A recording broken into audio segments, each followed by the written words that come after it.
Jinx! Truck stop!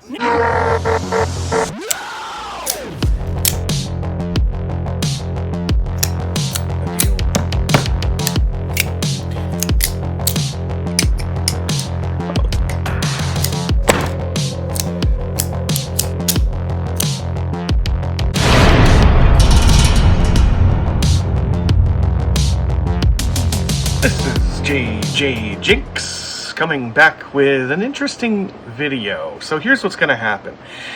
I gotta clear out space. I have way too many knives in my upstairs room. I'm gonna fill up a shoebox and bring it down to the basement. So what I've got is a container full of knives and some other stuff, I think, that I procured at some point or another to make a video about it, and I just never got around to it.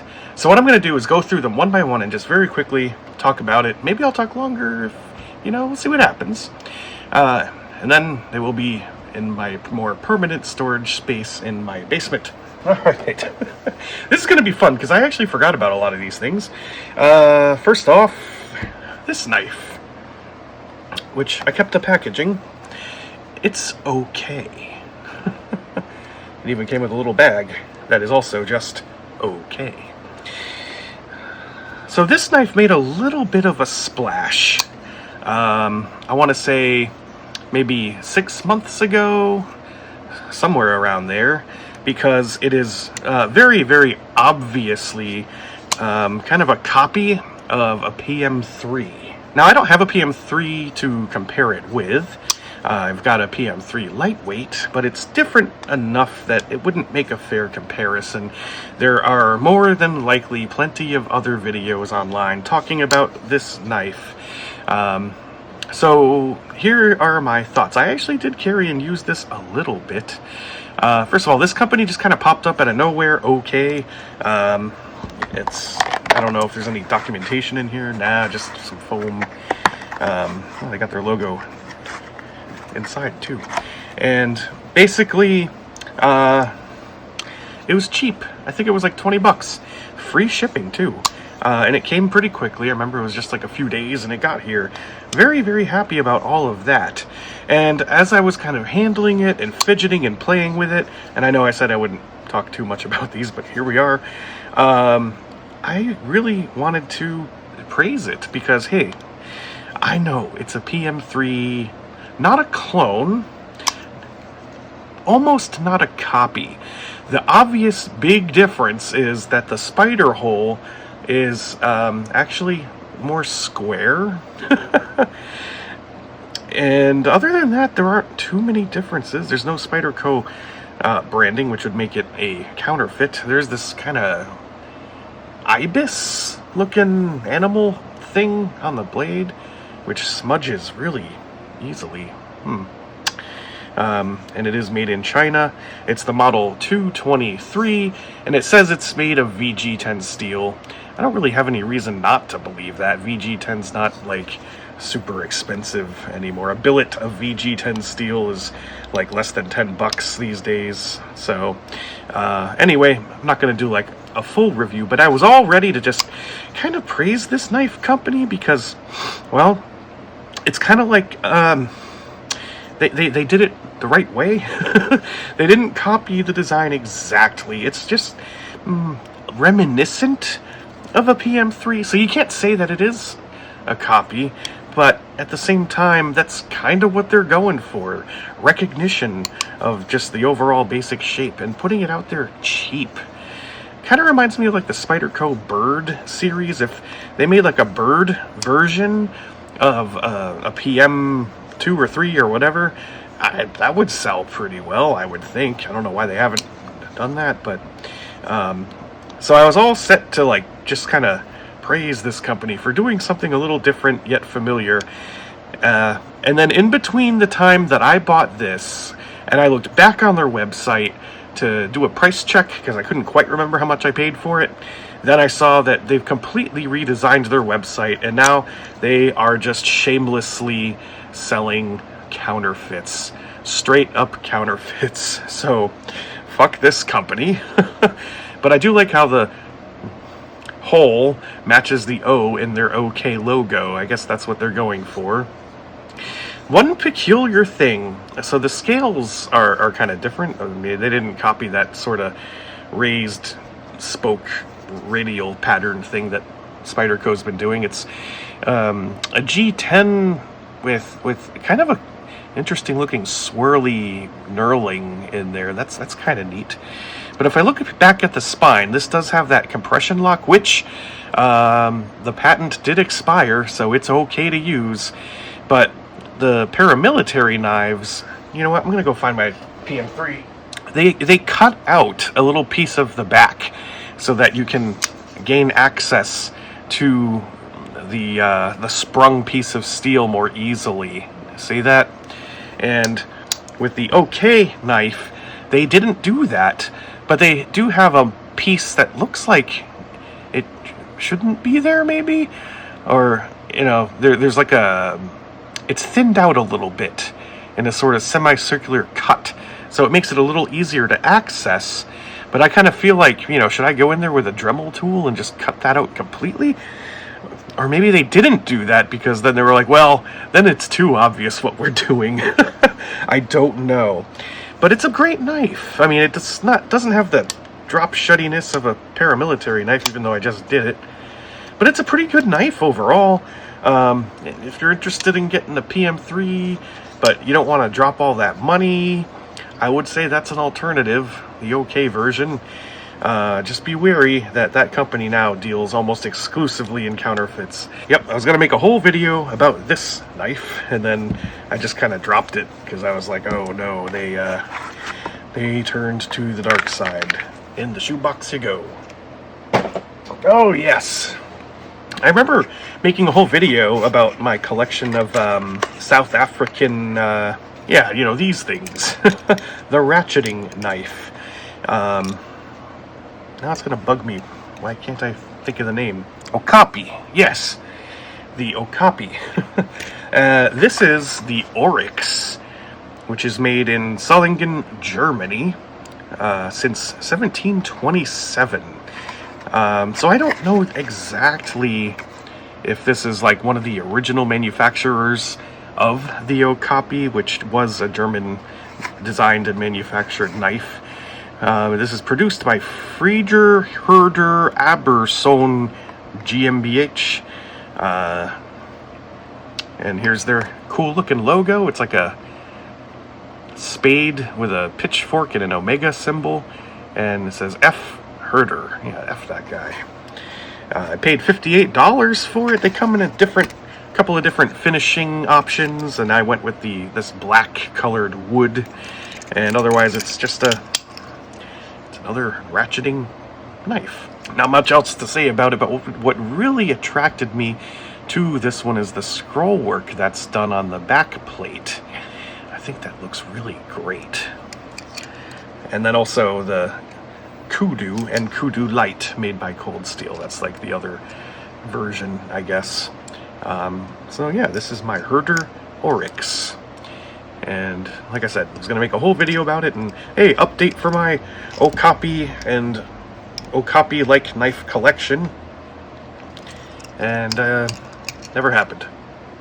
And I think I bought this like 2 years ago, maybe longer. I don't know. It's just been sitting in a box. Oh yes, this knife.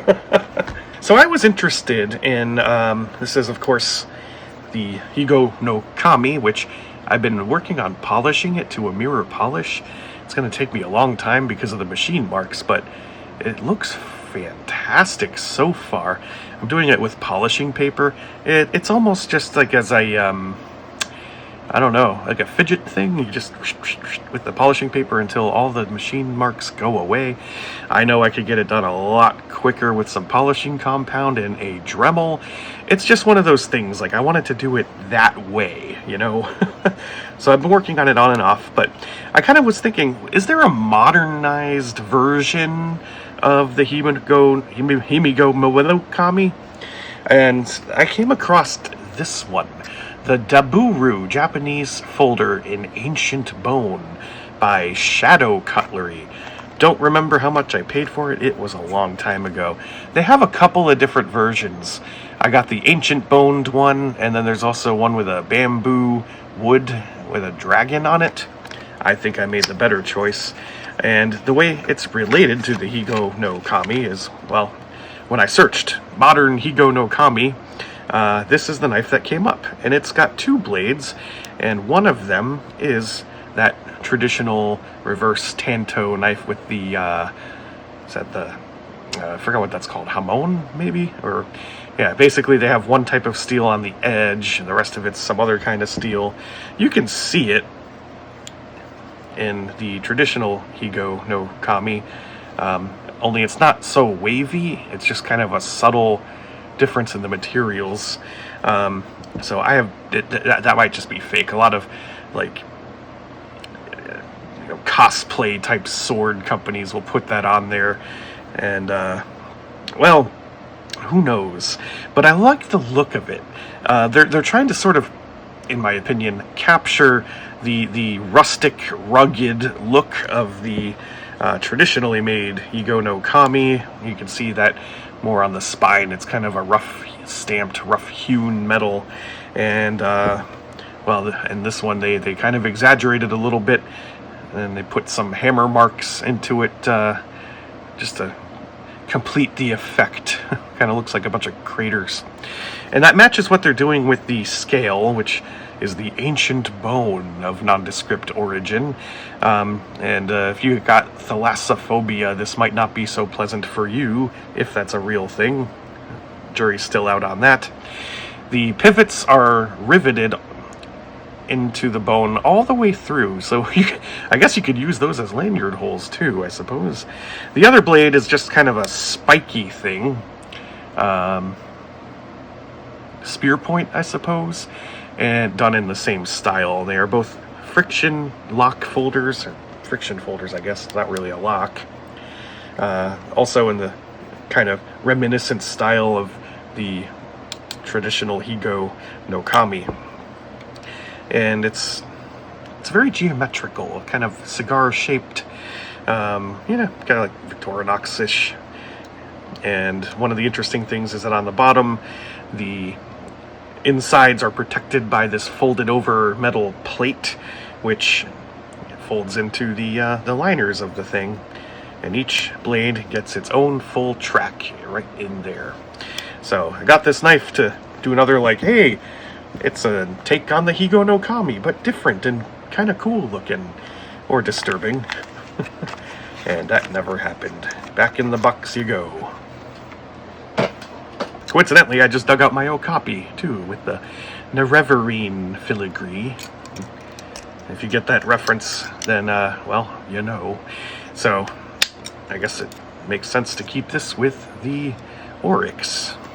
And when I was on my traditional knives from around the world kick, I picked up a cheap, shitty See and Do, and I decided, that's cheap and shitty. Let me get a decent one. So then I got this decenter See and Do, and I made a video about that. And then I was like, I'm gonna do more traditional style knives. So I picked up a Duk. And, well, after I picked it up, I realized, you know what? There's about 1 million other videos about the Duk on YouTube. I would be flapping my lips into the void if I do a video on this one. Or maybe if I carry it and actually use it and do a review, but yeah, I'd rather spend my time doing other things. But it's a neat knife. It's kind of like the Higo. Just a folded slab of steel with a knife riveted into one end. It's got some detail scroll work printed on the blade, and it's hard to see because the handle's kind of a black finish, but it's got the, I think that's a Malaysian thing. Modèle de pose. Yes, this is a French origin knife. It's kind of a goofy looking creature, but I like it. I was also going to pick up a Mercator knife, which the KN K9559, something like that.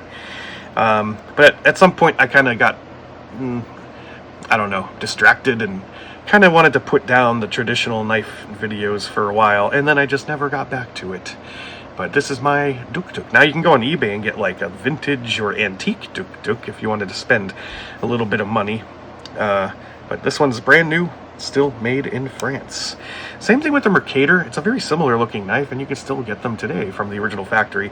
Or you can jump on eBay, spend a little more money to get a vintage one, which is kind of what I was planning to do. I was gonna, like, I don't know, carry and use the modern ones and then pick up a vintage one just to have in my collection, but also make a video about it. Never happened. In the shoebox you go. Following the theme of tradition, I also got this really inexpensive Japanese Kiridashi knife, which is used by usually school children to sharpen their paintbrush bristles or something like that. It's basically just a general use arts and crafts kind of knife. Kiridashis are basically just a strip of steel with one end kind of cut to a reverse tanto angle, sharpened on just one side, sometimes two. And a lot of modern knife companies actually make something like this now and put it out there. And then the sheath, as it were, is just a simple piece of folded metal that slips over the top. And that's your Japanese Kiridashi. There's one kind of stamp down here to hold the blade to the brass handle, and we've got some characters stamped into it as well. So I was going to do a whole video about the Japanese Kiridashi, a traditional school children's knife from Japan. And then that never materialized because I started looking into, you know, the world of Kiridashis, and that's a rabbit hole in and of its own. And there are knife companies that make these and sell them for hundreds and hundreds and hundreds of dollars because of exclusivity, low manufacturing output, you know, artificial scarcity kind of thing. They're such a simple design. There's no manufacturing to it. You cut the metal, you sharpen one edge, done. But anyway, I thought it was just an interesting, you know, another traditional knife from around the world sort of thing. That video never materialized. And yeah, so that's it. Neat little cheapo Kiridashi. I don't remember where I got it, but I remember I paid like $4 for it. I mean, it's so simple. You can make your own. Kind of like an ulu. You gotta make your own, right? Anyway, I still think it's a neat thing. It'd be kind of cool to bring to work and cut some boxes with it, I guess. I don't know. Not really meant for that, though. Speaking of box cutters, I have a Pacific Handy cutter from Costa Mesa, California. This is just your regular run-of-the-mill box cutter. And you might be wondering, why are we looking at this, JJ Jinx? It's just a beat-up, shitty old box cutter. The answer to that question is that this was, in a lot of ways, one of my first knives. Now, as a kid, I was in Boy Scouts, and my old man did buy me a Victorinox Bantam, which I still have somewhere. And then I also got a job where I worked at a Dollar General, and they would give us these to cut open boxes with, and I just kind of kept it. And I was, how old was I when I got that job? I think I was 15 or 16, and so it was over half a lifetime ago, and I still have it. I have no idea why it ended up in that box. I guess I was going to do a video about box cutters at some point. And I have a few other ones from various jobs I worked growing up. I worked in grocery stores. I was a janitor for a while. And I don't know. I just always kept this one forever. And it looks like it got lots of use because the edge is quite terrible. But did I ever reverse this one? Yes, it looks like I did. So I've put many a blades through this one particular box cutter. And I remember my colleagues saying, like, you know, we get these for free, like, from some of our distributors. They just kind of toss a couple in with their shipments. Why do you keep reusing the same shitty beat up one? I'm like, I don't know, I guess I'm just sentimental in that way. So that's that. One of JJ Jinx's first cutting tools. Historical. Another traditional knife, the Leverletto, a very handsome looking knife of Italian design. This one is made by AKC in Italy, which is the same brand that made that really cheap, shitty OTF that I bought from Blade HQ a few months back. I really liked the handle on this thing. Well, I should say the scale. It's a neat little burl slab of wood. The other side's kind of more plain Jane. And I think I did actually talk about this knife in a previous video, because I bought it from eBay for a very suspiciously low price. Didn't think too much about it because I don't know much about Leverlettos, but at some point I was like, you know, I don't know if automatic knives are sellable on eBay, and then I looked into it and it turns out this is a fake.